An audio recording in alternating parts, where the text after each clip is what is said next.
nice little run, knows how to come and shot on goal. These are not traits that's easily learnt, that's easily taught.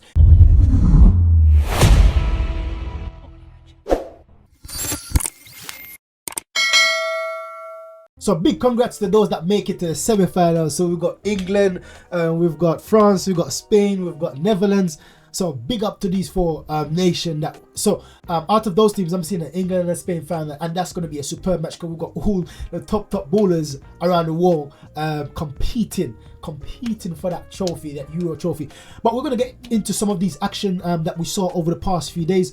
We see Havertz played a superb match. Declan Rice, Saka, Saliba, all four of these players had superb matches for their individual countries. So we're going to go straight into those videos now and assess these players, how much or well they played, and what we could potentially be getting back. But the problem is that if these players progress more and more and go further and further in these stages, then they're not going to be at Arsenal for the opening games of the season. So that's it's good that they get to go to the furthest point of the competition and get the experience and get all the plaudits that they fully deserve that. However, and on Arsenal perspective, we're going to need these players at the start of the season. We're going to be without the top, or Saliba, best defender arguably. And for some people, for me, it's Gabriel, I keep saying this, but Saliba for most people. Saka, our best offensive player. Arguably, some would say Odegaard as well. Declan Rice, our best centre mid, arguably as well. Some would say Thomas Partey, even though he's never fit.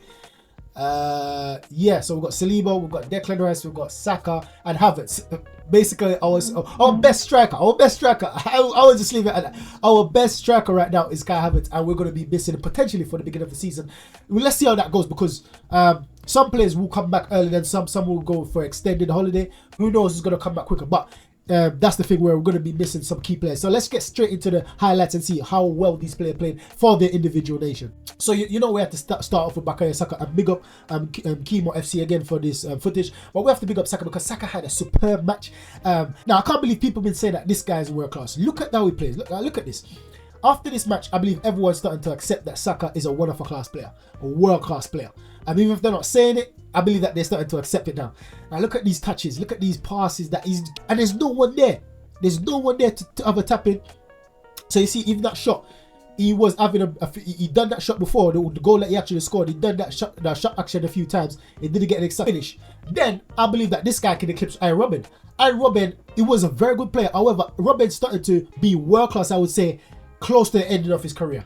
That's when people started to recognize Robin as a world class player. It was good all the time, but to be that decider and in big moments, in big matches like what Saka's done each time, he get 8 of brilliant. What a penalty, considering the stress he was going through in the last Euro, considering how everyone didn't expect him to score. Brilliant. So now we're on to Big Declan Rice, England's best midfielder, centre mid. Now we see him ticking over things. And by the way, if you can hear some noise, basically there's a lot of people upstairs because of the commotion. Saka, I would say Declan Rice deserved the man of the match. It was cleaning things up. It was taking charge of the midfield. It was directing the players, setting them. Look, nice shot, unlucky with few deflection. Once again on the front foot, he was basically bullying Bono. Look at that strength. That guy is strong, you know. He's very good. But Declan Rice was there as a cover for the defenders. That was a very, very risky play for him. But luckily, he came out unscathed. Brilliant pass. And then to the attacking side of the game as well in defending good. Nice header run. Brilliant touch by Foden. Open up his body looking for a pass. So Declan Rice plays a bit boring for England than he does for Arsenal. He still had a very, very good match. With the position in which he was playing, it's not the most exciting position, but it's very, very it's a very tricky position. Whereas you have to be playing, you have to be concentrating all the time. You have to get your challenges right, just like what Declan Rice just did now. So many different reasons why it's a very difficult position to play. However, it's not the most flairiest or the most sweetest of position to watch, right? That back four. So considering you're not going to see players good for Arsenal as he does for England because of the type of player he plays with as well as the position he plays for Arsenal, but good match nonetheless. So now we're on to Big William Saliba. Once again, I see someone post something that Ronaldo said this is the best player I've ever played against. Boy, that's not truth. That was a Cristiano Ronaldo. But the way he pocketed Ronaldo in this match, I wouldn't be surprised if Ronaldo said that. To dominate defense, and it made everyone looks like they're not even trying in terms of their Portugal attacking players. He just had a superb match. Hardly put a foot wrong, which is, you expect this from Saliba. You expect 7 to 9 out of 10 of Saliba every match. That's an average match for Saliba. 7 to 8 out of 10. 9 to 10 out of 10 is pretty much where you expect Saliba to be generally. But on average, you expect him at least to get at 7 to 8 out of 10. It was no, he wasn't breaking stride with that. He wasn't stressed. Look at this, easily. He's dealing with these guys like they're babies. Like literally, Portugal. These are world-class players for Portugal. Ronaldo, you've got Bernardo Silva. You've got some world-class, even Felix. You've got some top quality in Portugal. You've got Leao, and he's dealing with everyone, making them look like they're nothing. You've got Joe, brilliant play once again. Just looking for the run, looking for movements, scanning the pitch, just easy pass off. Once again, collect it, looking for space. So, another one, header back, going into space, receiving the ball, turning, first touch out, looking, scanning the pitch. Okay, that was the easiest pass he could have done, or the best pass he could have made at the time. Brilliant block. What a block. Always getting his body on the line. Yeah, Saliba. The way Saliba plays is just so calm. It's just reassuring.